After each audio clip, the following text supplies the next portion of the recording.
guys, room tour tayo. Pagpasok nyo, makikita nyo tong card on off, do not disturb, yung mga ganyan. Tapos dito, may pintuan. Pagpasok, bathroom. Pero mamaya na yan. So, pagpasok natin guys, meron agad ditong cabinet. Okay. So, sa cabinet, meron silang iron, bathrobe, tsaka yung iron board. And meron din silang sleeper. Good job. And then here, the third cabinet. Okay, safety box, of course.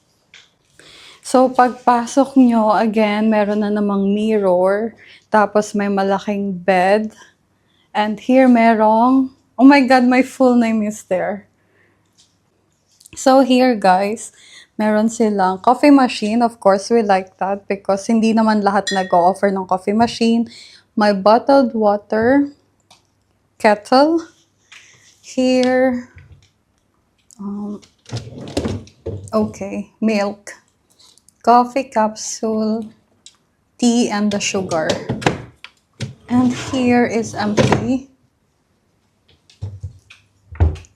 Teacup. Fridge na walang laman, of course. Again, cabinet. And here, again, it's empty. Wow.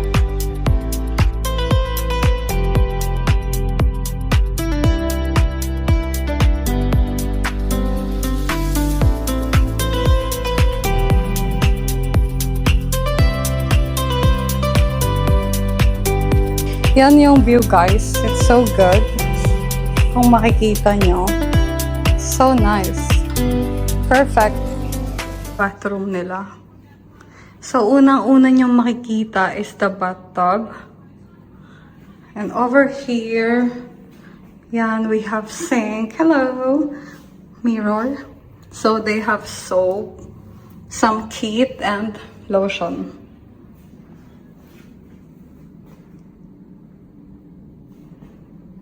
Tapos, sa bandang dito, meron silang shower area. It's so big. And when you go straight, guys, you will see the separate room for the toilet. So, meron siyang sariling pinto. Pag open mo, yan. It's big.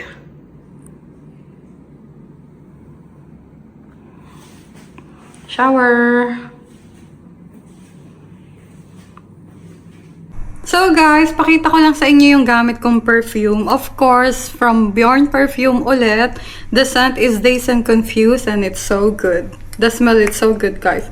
And long lasting. And aside from that, this is very, very affordable. You can find us here down. I will put the link or the website where you can order. And also you can find us on Amazon.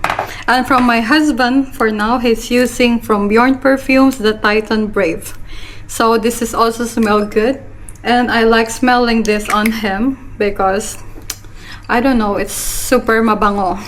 So guys, if you like this perfume, you can check us out on the link below. You can just message us on this website.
ang dami nilang sunbed guys, pero ngayon wala pa masyadong tao.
Guys, moment of truth tayo ngayon.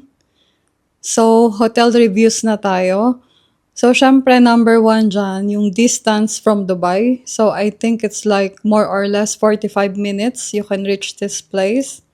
And they have parking. Yes, they have valet parking. Next will be room experience. So, guys, cleanliness will be 9 out of 10. Okay siya, wala namang problema. Malinis nung dumating kami. And wala rin siyang smell. So next will be the size, small or spacious. For the couple, I think it's a good space. We can move. We have lots of space for our luggages. Next will be bed comfort. For the bed comfort, guys, it's good. But for the pillow, it's super soft. I mean, I'm not used to this kind of pillow. I mean, it's super soft. Next, view. Sea view or city view. So guys, our room is with a sea view and it's good. You can book a room but always check which view they will offer. It's like city view or sea view. If you like sea view, you need to make sure that you book the correct one. Next will be the noise level. Actually, guys, this hotel is very, very quiet. I mean, it's very peaceful. You will not hear someone running from corridor. You will not hear someone talking so loud in the corridor. Nothing. It's just us. I mean, there's a people, but still. And from the balcony, when you open your balcony, of course, you will hear noise coming from the pool, but you cannot hear it inside the room. Next will be food and dining. So, guys, let's start because our booking is only with the breakfast and the dinner buffet. So, when we arrive, we head straight for our lunch, a quick one, but I find it expensive. I mean, the price of our food is the price of our booking with the breakfast and with the dinner. Okay, so let's start with the dinner. Dinner is okay. I mean, there's lots of meats, but one thing is really I didn't find good is the rice. They are offering saffron rice and steamed rice that time, but they should have a fried rice, a good fried rice. Price versus value, as I said, if you're only taking your room with the food, then go with that. But if you would like to order as a la carte, so good selection but not worth the price if you are ordering as a la carte. So next, facilities and amenities. Pool, I should say it's a normal size, not too much crowded at the time of our stay. Gym is there as well. Beach access is there. Also, they have spa and salon. Also, they have a club. A, how you should say that? I don't know if you can call that club, but where you can do billiard and drink. Wi-Fi speed, it's good. It's not that bad. Is it worth the money? In our case, I can say yes. We are couple. We are happy. We don't have problem. The question will be like, would you come back again? Yeah, why not? And who should stay there? Guys, the place is good for couples, families. It's open for everyone. So in our stay, if I had any issues, guys, this time, it's only the prices of the food. That's it. Overall, it's good. So, guys, one of the highlights of our stay was the staff. They were polite, professional, and genuinely welcoming in every interaction. Their positive attitude added to the overall comfort and experience, and with them showing us their positive attitude is we are really happy about it. They are adding something to the experience to the hotel that not all the hotel are offering.